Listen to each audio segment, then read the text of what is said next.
was a reputable, and I mean reputable, everyone knew, and he made sure everyone knew. Talk of the town. That he was very anti-Semitic.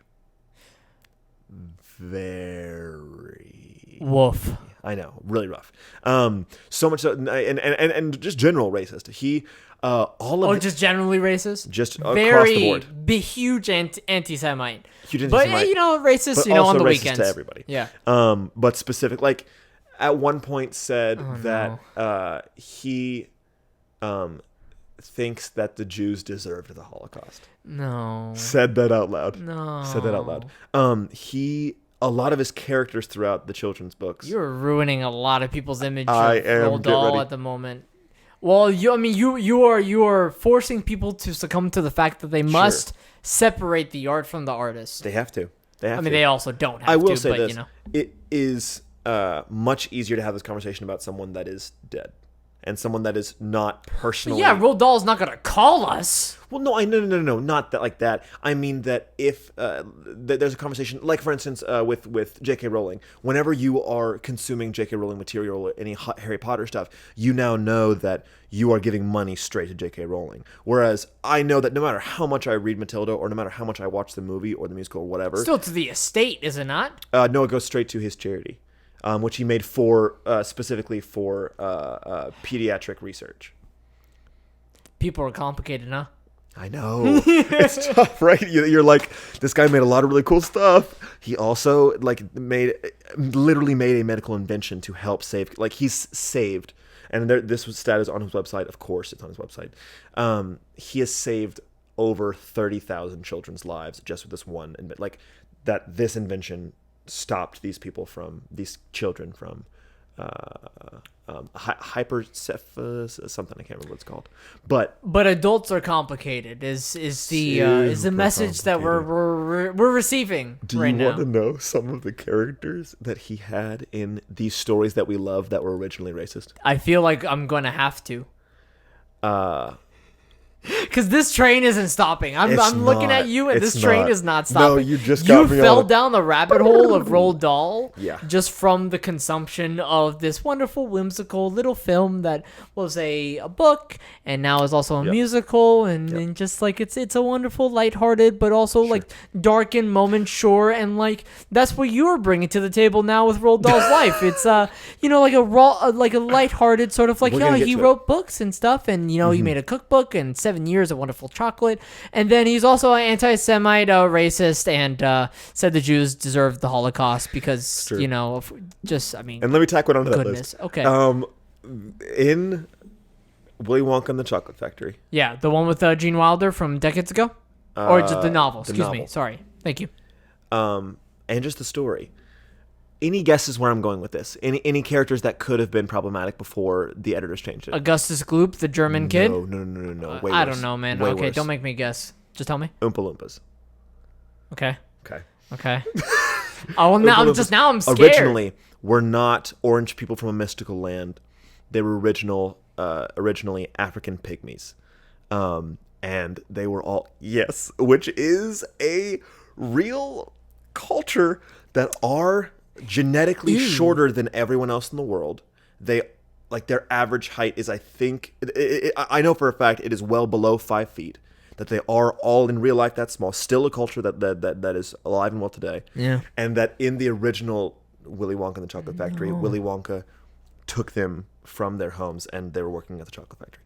Wild. Is that in the text?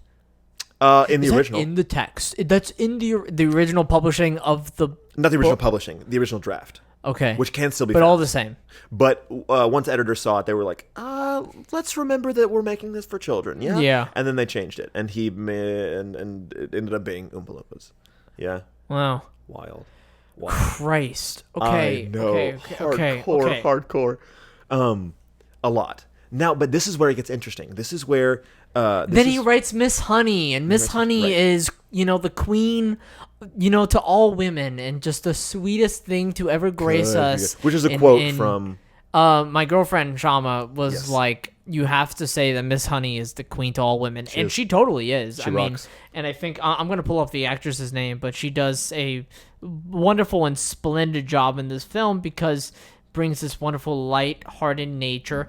Embeth Davids, I hope I'm pronouncing Who that has correctly. not done a lot of work since. Yeah, but all the same, like she did a great job Excellent in this job. movie Excellent and job. just really delivered on the tone of this film and like is kind of like even as an adult when you're watching the film is like that's the adult that I aspire to be, you know? Like Absolutely. that's the sort of teacher I hope my kids will have. Yes. I hope that's the person I will become. I need to start becoming that person now who believes and trusts in the kids that she's teaching. Yeah. And deal. and always believing in them and always sort of like teaching them, to do the right thing and to be a good person and to do what's best for everyone. The only adult she's to give kids wonderful. credit. Yeah, the only adult in that film, trying to run it through my Rolodex of characters in that film, but the only adult in that film to give the children in it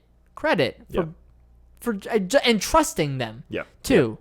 All right, Roald Dahl's an awful human being, and Now- also just complicated. He's a complicated human being. This is how complicated it gets. Okay. He also wrote a bunch of unpublished, but edited Okay. short stories, scary short stories, Okay. specifically like the horror genre, that were never published until they were found and were published by his estate, like you said, Yeah.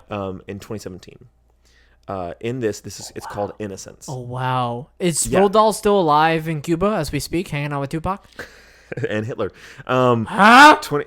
Oh no, he wasn't Cuba. That was Paraguay, I think. Hitler, right? Anyways, 27 years after he died, God. this book gets released, and it's a bunch of horror stories. And what's interesting is that a lot of the horror stories take place Uh-huh. at the same Catholic school that Roald Dahl went to growing up. That's why he didn't publish them. That's why he didn't decide to pull the trigger. Even Because though didn't he want- could have just made it a he could different have made school. a different place. He wrote all of them in that setting, which then makes you wonder, okay, in Matilda, Yeah. are a lot of the stories that he uses or the crazy things that happen just hyperbole of things that actually happened to him or people around him at the school? Because he said several times in personal journals, because he did publish lots of personal journals and lots of like autobiographies and whatnot, that were about abuse that he experienced growing up, Yeah. especially from the school and everything, that once he started releasing these horror stories, everyone started realizing, oh wait, they were doing some wild stuff at that school. Matilda takes place in a school. Let's think for a second. Is that We're theory crafting. We are Hold theory on, hold on. We need to put the stamp on it really fast before we delve a little deeper. Are we right now recklessly speculating? Yes or no? Oh, thank you. Yes, we are recklessly speculating. Okay, so now that we've gotten that out of the way, we're Recklessly recklessly speculating. speculating. So you're saying that Matilda is based on a true story? I think maybe so. Maybe so. In the same What a way hot that- take. I know. Maybe.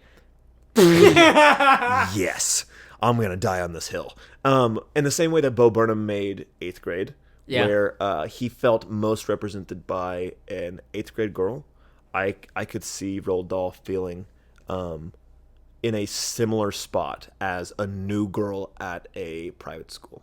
Yeah. Yeah.